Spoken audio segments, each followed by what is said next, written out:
Good morning बच्चों, कैसे हैं आप लोग। उम्मीद करता हूँ बहुत अच्छे होंगे। परीक्षा आपकी बहुत नज़दीक आ गई है। 28 तारीख को आपका एग्ज़ाम है और आपकी तैयारी बहुत धुआंधार चल रही होगी। थोड़ा स्वास्थ्य का ध्यान रखिए। हमारा तो स्वास्थ्य इस समय ठीक नहीं चल रहा है, फिर भी हम आप लोगों के लिए हिंदी की एक ऐसी वीडियो लेकर आए हैं। यहाँ से आप पढ़ लेंगे तो पता नहीं कितने क्वेश्चन मिलेंगे, मुझे भी नहीं पता है कितने क्वेश्चन मिलेंगे, लेकिन एक बहुत धांसू वीडियो लेकर आए हैं। चलिए एक बार शुरुआत करते हैं हम लोग। बहुत कम समय में बहुत अधिक प्रश्नों को हम कंप्लीट करेंगे। पहला प्रश्न है हमारा, भाषा की सबसे छोटी इकाई क्या होती है? तो वो होती है वर्ण। भाषा की सबसे छोटी इकाई वर्ण होती है। ध्वनियों के लिखित रूप को क्या कहते हैं? अगर लिखित रूप कहता है तब भी हम क्या कहेंगे? वर्ण कहते हैं। और इस वर्ण का एक नाम और होता है स्वनिम। ठीक है, इसका एक नाम और होता है स्वनिम, इसे भी जान लीजिए। वर्णों के व्यवस्थित क्रम को क्या कहते हैं? तो उसे हम वर्णमाला कहते हैं। वर्णों का एक व्यवस्थित क्रम होता है, एक क्रम के रूप में लगा दिए जाते हैं, चाहे व्यवस्थित क्रम कहिए या व्यवस्थित समूह कहिए, उसे हम वर्णमाला कहते हैं। वर्ण हमारे सिर्फ दो प्रकार के होते हैं। वर्णों के भेद दो ही होते हैं, पहला होता है स्वर और दूसरा होता है व्यंजन। जब वर्ण दो प्रकार के होते हैं, कहेगा कि स्वर के कितने प्रकार होते हैं? तो स्वर जो है वो 3 प्रकार के होते हैं, ह्रस्व, दीर्घ और प्लुत। ठीक है, स्वर हमारे 3 प्रकार के होते हैं, ह्रस्व, दीर्घ और प्लुत। कहता है कि व्यंजनों के कितने प्रकार होते हैं? तो व्यंजन हमारे टोटल 5 प्रकार के होते हैं। स्पर्श, अंतस्थ व्यंजन, ऊष्म, संयुक्त और द्विगुण व्यंजन। 5 प्रकार के होते हैं हमारे व्यंजन। स्वरों की संख्या पूछेगा, स्वरों की संख्या कितनी होती है? तो आंसर होगा हमारा 11 होती है। मात्रा के अनुसार स्वरों की संख्या कितनी होती है? तो 10 होती है। ठीक है, किस वर्ण की मात्रा नहीं होती है? तो वो हमारा आ वर्ण है, जिसकी मात्रा नहीं होती है। बाकी सभी वर्णों की मात्राएं होती हैं। ठीक, मात्रा के आधार पर स्वर कितने प्रकार के होते हैं? तो मात्रा के आधार पर स्वर जो है वो केवल 3 ही प्रकार के होते हैं, ह्रस्व, दीर्घ और प्लुत। ठीक है, और स्वर भी कितने प्रकार के हैं? 3 प्रकार के हैं। यहाँ पर भी हम लोग पढ़ रहे हैं मात्रा के आधार पर स्वर, तो मात्रा के आधार पर भी स्वर 3 प्रकार के होते हैं, ह्रस्व, दीर्घ और प्लुत। ठीक है, जीभ के प्रयोग के आधार पर, जीभ के प्रयोग के आधार पर तब भी स्वर 3 प्रकार के होते हैं, ह्रस्व, मध्य और अग्र, मध्य और पश्च।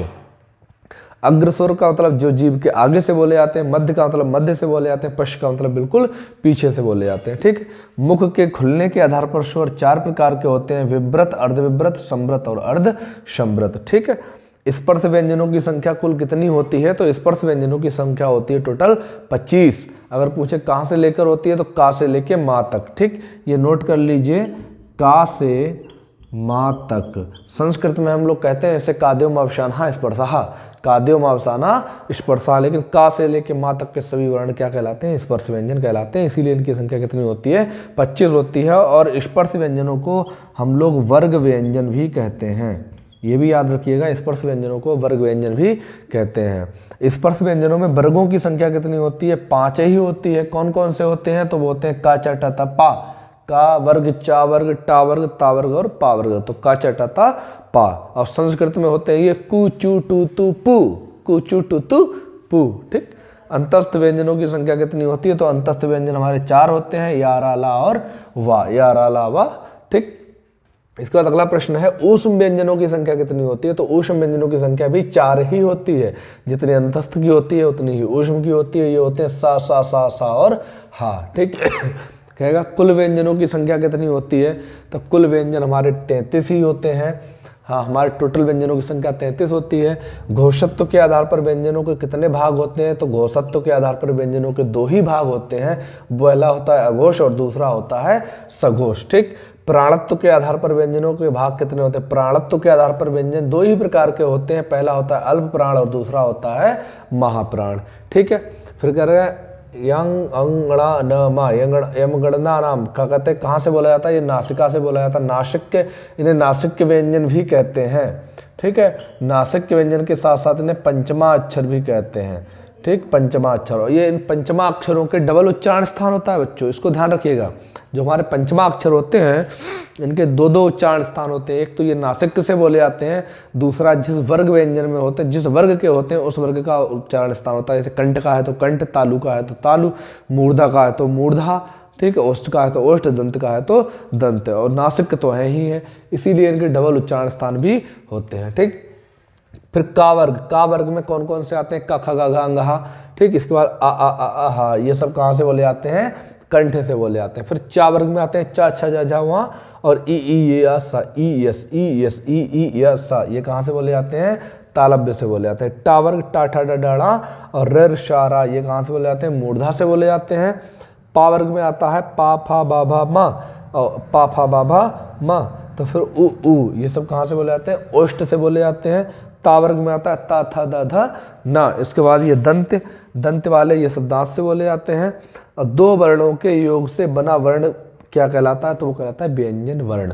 स्वर जो होता है वो हमेशा अकेला होता है, उसका कोई खंड नहीं होता, लेकिन दो वर्णों के योग से बना वर्ण क्या कहलाता है? वो कहलाता है व्यंजन वर्ण। फिर हमारे 4 संयुक्त व्यंजन होते हैं। छा, पहला है छ, दूसरा है त्रा, फिर ज्ञा और श्रा। ठीक, तो 4 हमारे संयुक्त व्यंजन होते हैं। ये कहाँ किससे मिलकर बने होते हैं? छा जो मिलकर बना होता है वो का प्लस शा से मिलकर बनता है। त्रा जो है वो ता प्लस रा से मिलकर बनता है। ज्ञा जो है जा प्लस उआ से मिलकर बनता है। श्रा जो है वो श प्लस रा से मिलकर बनता है। ठीक है, द्विगुण व्यंजनों की संख्या कितनी होती है? तो द्विगुण व्यंजन हमारे 2 ही होते हैं, अंगड़ा और अड़ा, अड़ा और अड़ा। अयोग बहा कितने होते हैं? अयोग बहा भी 2 ही होते हैं, अंग और आहा। ये अयोग बहा होता है जिसमें ये अनुस्वर होता है और ये विसर्ग होता है। इसे शीर्ष बिंदु कहते हैं, इसे पार्श्व बिंदु वर्ण भी कहते हैं, क्योंकि इसके शीर्ष पर बिंदु लगी है, उसके पार्श्व मतलब आगे लगी हुई है। ठीक, देवनागरी लिपि में कुल कितने वर्ण लिखे जाते हैं? तो हमारा आंसर क्या होगा? 52 वर्ण लिखे जाते हैं। तो देवनागरी लिपि में टोटल वर्णों की संख्या होती है 52। इतनी बात अगर आप समझ गए हो तो इन तीनों प्रश्नों का एक स्क्रीनशॉट लीजिए। इसके बाद अगले पहुंचते हैं हम नेक्स्ट क्वेश्चन पर। देखिए अगला प्रश्न है, वाक्य के अंग कितने होते हैं? तो वाक्य के सिर्फ 2 ही अंग होते हैं। पहला होता है उद्देश्य और दूसरा होता है विधेय। जिसके बारे में बात कही जाती है वो उद्देश्य होता है, और उसको छोड़ के शेष भाग जो बचता है वाक्य का वो पूरा ही विधेय होता है, मतलब सब्जेक्ट और प्रेडिकेट। कह रहे वाक्य के भेद कितने होते हैं? तो वाक्य के 2 ही भेद होते हैं। पहला होता है रचना के आधार पर और दूसरा होता है अर्थ के आधार पर। ठीक, रचना के आधार पर वाक्य हमारे 3 प्रकार के होते हैं, सरल वाक्य, मिश्रित वाक्य और संयुक्त वाक्य। और जबकि अर्थ के आधार पर वाक्य हमारे 8 प्रकार के होते हैं, जिन्हें हम लोगों ने हिंदी में डिटेल में पढ़ा था। ठीक है, इसके बाद कहते हैं विराम का अर्थ क्या होता है? विराम का अर्थ होता है रुकना। रुकने का मतलब होता है ठहराव। ठीक, विराम का मतलब होता है रुकना। आप कोई भी कार्य कर रहे हैं उसमें विराम लेते हैं, विराम लेने का मतलब रुकते हैं, रुकने का मतलब वहाँ पे एक ठहराव होता है। ठीक, हिंदी में विराम की अवधारणा किस भाषा से ली गई है? तो वो ली गई है अंग्रेजी से। ठीक है, कामता प्रसाद जी के अनुसार विराम चिन्ह कितने होते हैं? तो कामता प्रसाद जी के अनुसार विराम चिन्हों की संख्या हमारे 20 होती है। कह रहे विपरीत अर्थ देने वाले शब्द क्या कहलाते हैं? तो ऐसे शब्द जो अपना विपरीत अर्थ देते हैं उन्हें विपरीतार्थक कहते हैं या विलोम शब्द कहते हैं। ऐसे शब्द जो समान अर्थ देते हैं वो पर्यायवाची कहलाते हैं, और ऐसे शब्द जो एक से अधिक अर्थ रखते हैं वो अनेकार्थी कहलाते हैं। ठीक, विपरीत अर्थ देने वाले विपरीतार्थक, एक समान अर्थ देने वाले पर्यायवाची और एक से अधिक अर्थ देने वाले अनेकार्थी कहलाते हैं। वर्णों के सार्थक समूह को क्या कहते हैं? तो वर्णों के सार्थक समूह को हम लोग शब्द कहते हैं, शब्द। ठीक, जब कई सारे वर्ण आपस में मिलते हैं तो एक शब्द का निर्माण होता है। और भाषा की कितनी इकाइयाँ होती हैं? ये प्रश्न बहुत इंपॉर्टेंट है। 3 इकाइयाँ होती हैं, वर्ण, शब्द और वाक्य। और अर्थ की दृष्टि से अगर देखा जाए तो भाषा की कितनी इकाइयाँ होती हैं? तो अर्थ की दृष्टि से भाषा की 2 ही इकाइयाँ होती हैं, शब्द और वाक्य। संज्ञा कितने प्रकार की होती है? संज्ञा 5 प्रकार की होती है, इसके 5 भेद होते हैं। सर्वनाम 6 प्रकार का होता है, इसके 6 भेद होते हैं। संज्ञा के स्थान पर प्रयोग किए जाने वाले शब्द सर्वनाम कहलाते हैं। ठीक, और संज्ञा किसे कहते हैं? किसी व्यक्ति, वस्तु या स्थान के नाम को, किसी व्यक्ति, वस्तु, स्थान या भाव के नाम को हम लोग संज्ञा कहते हैं। और संज्ञा के स्थान पर जो प्रयोग किए जाते हैं वो क्या कहलाते हैं? सर्वनाम कहलाते हैं। ठीक, इसके बाद अगला प्रश्न है, हिंदी में कुल कितने मूल सर्वनाम होते हैं? तो 2 ही होते हैं। सर्वनाम 2 प्रकार के होते हैं, पहला होता है मूल और दूसरा होता है यौगिक। तो मूल सर्वनामों की संख्या 11 होती है और यौगिक सर्वनामों की संख्या निश्चित नहीं है।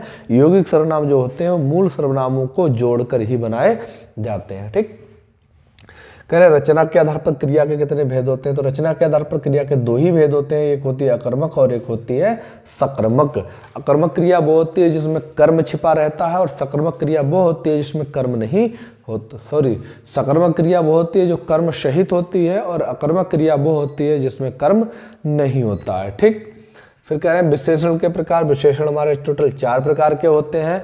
ठीक, संज्ञा या सर्वनाम की विशेषता बताने वाले शब्द विशेषण कहलाते हैं। ठीक है, विशेषण 4 प्रकार के होते हैं और संज्ञा और सर्वनाम की विशेषता बताने वाले शब्द विशेषण कहलाते हैं। विशेषण की अवस्थाएं पूछे तो विशेषण की अवस्थाएं 3 होती हैं, मूल अवस्था, उत्तरावस्था और उत्तमावस्था। मूल अवस्था, उत्तरावस्था और उत्तमावस्था। ठीक। लिंग का शाब्दिक अर्थ क्या होता है? लिंग का मतलब होता है प्रतीक, चिन्ह या निशान। तो मतलब लिंग का मतलब होता है जिससे हमें ये पता लगता है कि जो वस्तु है वो स्त्री जाति की है या पुरुष जाति की है। तो वो एक चिन्ह होता है, एक निशान होता है जिसके माध्यम से हम लोग पहचानते हैं कि ये पुरुष जाति का है, स्त्री जाति का। तो लिंग के कितने, लिंग के प्रकार कितने हो गए? 2 हो गए, स्त्रीलिंग और पुल्लिंग। ठीक। वचन कितने प्रकार के होते हैं? हिंदी में वचन जो होते हैं वो 2 ही प्रकार के होते हैं। पहला होता है एक वचन और दूसरा होता है बहुवचन। ठीक। कारक के कितने भेद होते हैं? हिंदी में हम लोगों ने 8 ही कारक पढ़े हैं, जबकि संस्कृत में कारकों की संख्या कितनी होती है? 6 होती है। ठीक। ये जो 6 होती है वो होती है संस्कृत में। तो संस्कृत में कारकों की संख्या 6 होती है और हमारी हिंदी में कारकों की संख्या 8 होती है। ठीक। काल कितने प्रकार के होते हैं? तो काल जो होते हैं वो 3 प्रकार के होते हैं, प्रेजेंट, पास्ट और फ्यूचर। वर्तमान काल, भूतकाल और भविष्यत काल। ठीक है। वाच्य के प्रकार, वाच्य 3 प्रकार के होते हैं, कृतवाच्य, कर्मवाच्य और भाववाच्य। जहां कर्ता की प्रधानता होती है वो कृतवाच्य कहलाता है, जहां कर्म की प्रधानता होती है वो कर्मवाच्य कहलाता है, और जहां भाव की प्रधानता होती है वो भाववाच्य कहलाता है। ठीक। उपसर्ग क्या होते हैं? उपसर्ग वो होते हैं जो किसी शब्द के प्रारंभ में जुड़कर उसका अर्थ बदल देते हैं, अर्थ में एक नया अर्थ ले आते हैं, नई रूपता ले आते हैं। ठीक है। या उसके भाव को बदल देते हैं। तो उपसर्ग कहलाते हैं जो किसी शब्द के पहले आकर उसका विशेष अर्थ प्रकट करते हैं। ठीक। हिंदी में उपसर्गों की संख्या पूछी जाए तो यहाँ बहुत बड़ा कन्फ्यूजन है। अलग अलग लेखकों ने अलग अलग लिखे, किसी ने 12 बताए हैं, किसी ने 13 बताए हैं, किसी ने 10 बताए हैं। ठीक है। तो 12 ज़्यादा इंपॉर्टेंट है और 10 भी आपसे खूब पूछा जाता है। तो 10 अगर ऑप्शन लगाएगा, तीनों ऑप्शन एक साथ दिखाई नहीं देंगे तो फिलहाल आप 10 लगाइएगा। ठीक है। नहीं तो 12 लगाइएगा। प्रत्यय कितने प्रकार के होते हैं? मूल शब्द के पीछे जुड़ते हैं। प्रत्यय जो होते हैं वो किसी शब्द के पीछे लग जाते हैं। जैसे उपसर्ग होता है वो किसी शब्द के प्रारंभ में लगता है, जबकि प्रत्यय जो होते हैं वो किसी शब्द के पीछे लगते हैं। ठीक है। कह रहे प्रत्यय को अगर हम तोड़ेंगे तो क्या बनेगा? प्रत्यय को तोड़ेंगे तो बनेगा प्रति प्लस अ, अर्थात यहाँ पे कौन सी संधि हो गई है? तो यहाँ पर जो संधि हुई है वो हुई है यण संधि। ठीक। प्रति प्लस अ में यण संधि हुई है। मुहावरों को अन्य किस नाम से जाना जाता है? तो ये वाग्धारा होता है, वाग्धारा, वाग्धारा। ठीक। तो मुहावरों को अन्य किस नाम से जानते हैं? तो हम लोग वाग्धारा के नाम से जानते हैं। अगर पूछे उपसर्ग का संधि विच्छेद क्या होगा? तो उपसर्ग बनेगा उप प्लस सर्ग। उप मतलब होता है समीप में, सर्ग मीन्स आगे जुड़, उप माने आगे और सर्ग मीन्स समीप में। तो जो आगे अर्थात तो किसी शब्द के प्रारंभ में जुड़कर उसका अर्थ में नई रूपता ले आते हैं वो कहलाते हैं उपसर्ग। ठीक है। इस तरह से हम लोगों ने कितने क्वेश्चन पढ़ लिया? 63। 63 क्वेश्चनों को हम लोगों ने कवर कर लिया है। इसके आगे के क्वेश्चन हम नेक्स्ट वीडियो में पढ़ेंगे। ठीक है। मिलते हैं फिर अगले की वीडियो में। धन्यवाद।